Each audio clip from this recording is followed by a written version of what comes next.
If you thought making tender homemade gluten-free pasta wasn't possible, these noodles taste just like the ones my Italian family has been making for generations, and only 4 ingredients stand in your way. Hi, I'm Melissa Erdelak from the gluten-free website Mama Gourmand, and I am so excited about today's recipe. So I grew up in an Italian family.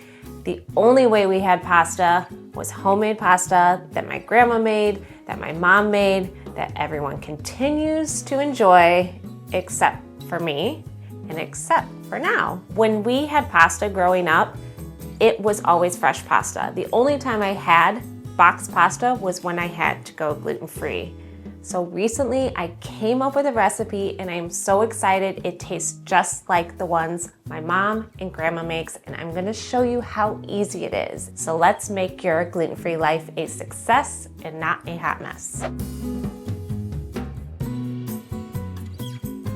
All right, so the first important thing when making gluten-free pasta is the flour. So of course we have to use gluten-free flour, but I found using all gluten-free flour makes the pasta really chewy. So I'm going to add a little bit something different than my family adds. So for the flour, you can use, this is an Italian gluten-free flour.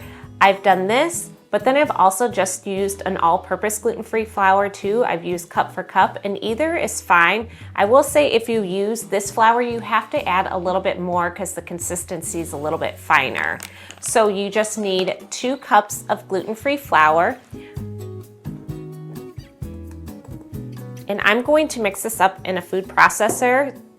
Once again, it's how my family always did it, but I have done it in a bowl too. It mixes together really easy in a bowl too. Now, here's the different ingredient, almond flour. I add almond flour because it adds more fat to it and oil and makes the pasta more tender. So it's a 1/2 cup of almond flour with 2 tablespoons additional. Then there's 3/4 a teaspoon of salt. It's a little bit more salt than a traditional recipe, but I also feel like it needed a little more flavor. And then 4 eggs. My grandma always said 1 egg per person. So if you have 4 eggs, it means it serves 4 people. And then lastly, olive oil. Olive oil is not in a traditional pasta recipe, but like I said, adding extra oil really makes it more tender and more replicates traditional pasta. So I just add 1 tablespoon of oil.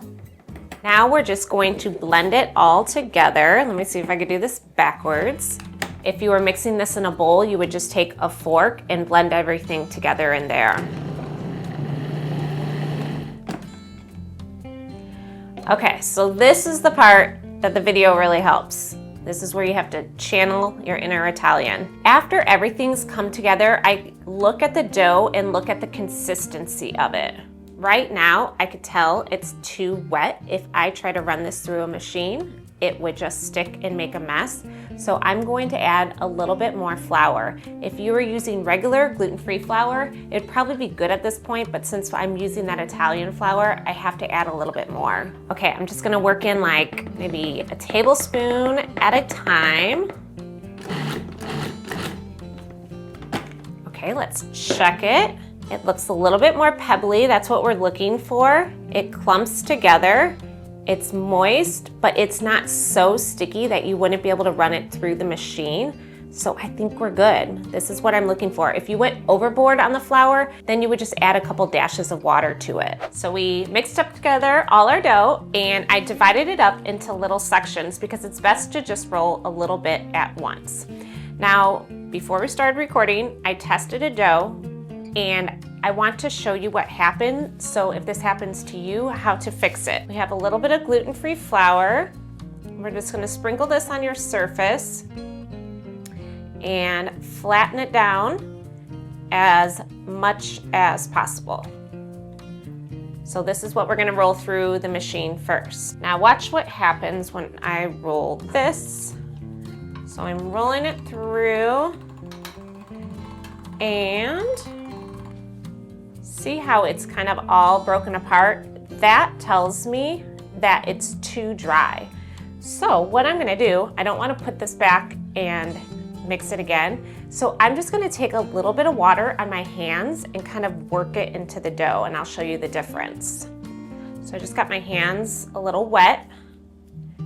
just gonna work this into the dough, and then I'll take more flour,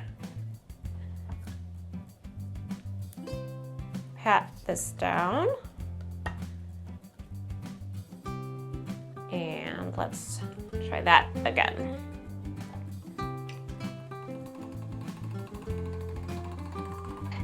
Okay, look at the difference there. So that is what we are looking for. We don't want it to be falling apart. We want it to come together in a sheet, and it still be a little bit ragged on the edges, but here's the trick to that.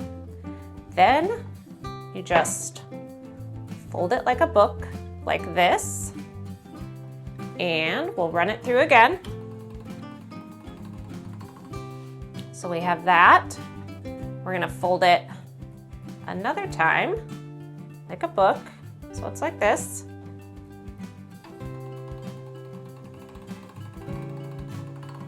And run it through again. Once you have almost like a perfect rectangle, then you're ready to start rolling the dough. So we're gonna roll it to, on my machine, a setting 3. And this is the part, when I was little, this is like the part that I helped my grandma with. I was the roller. I begged to roll, and it's so funny because even now when I'm making pasta, as soon as my kids see that I'm making pasta, they're like, "Ooh, can I turn the crank?" And it just reminds me so much of growing up. Okay, so I'm gonna move it to setting 1. Just roll it through a couple times. And with gluten-free pasta, you kind of want your sheets shorter. You don't want them too long or it'll start breaking apart. I'm going to move it to setting 2. Roll it through a couple times. And you'll notice at this point, I don't need to add more flour to the dough. Once it's starting rolling through the machine, then you're good. Don't incorporate any more flour. And then finally, I'm going to do setting 3. Now, I have my nice long sheet. Now I'll tell you, if you're going to make lasagna, this is where you stop. You can transfer these to baking sheets and just store them like this and use them for lasagna sheets, but today we're gonna make fettuccine. So I'm going to transition this to my pasta cutter, and let's roll that through.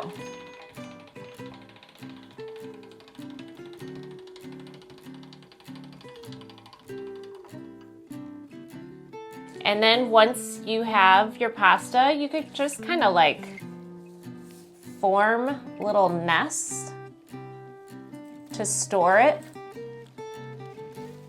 and cover it with plastic wrap so it doesn't dry out. If you are going to boil the pasta right away, then you could go ahead and just wrap it up in nests and cover it with plastic wrap. You could stick it into the fridge for an hour or 2 before you boil it. If you're going to freeze the pasta, then I recommend laying it out onto a sheet, kind of separate it on a sheet, and then freeze it like that. When you boil it from frozen, if it's in a nest, it has a tendency to stick together. So that's why I spread it apart if I'm going to boil it from freezing. When you're boiling the pasta, I don't recommend salting the water because the gluten-free flour really sucks up all that salty flavor and it over salts the dish. So just do plain water when boiling it, and then you can add your seasoning at the end. It only takes 2 to 3 minutes. Put your pasta in the boiling water, and then once it starts boiling again, that's when you start the timer. So once it starts bubbling again, then set your timer for 2 minutes if it's fresh, 3 minutes if it's frozen.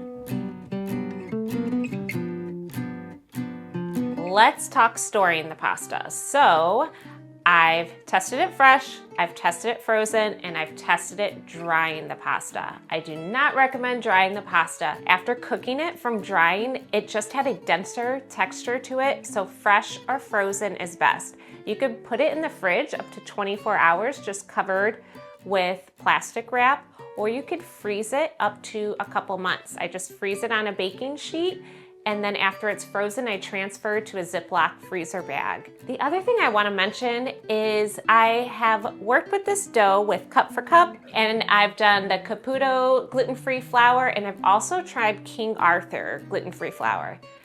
Don't recommend King Arthur gluten-free flour. It did not turn out well. The noodles broke apart more. If you test this with another gluten-free flour, if you could leave me a comment below or on the recipe website, I would appreciate that because I'd love to know what other gluten-free flours people have had success with. This recipe is probably the most excited I've ever been about developing a recipe. I am so happy to enjoy gluten-free pasta again. You could use this for lasagna, you could use this for chicken and noodles, you could use this for ravioli. I mean, we just opened up a whole new Italian world for us. So you can find the full printable recipe in the recipe link below. And thanks for watching. I'll see you in the next video.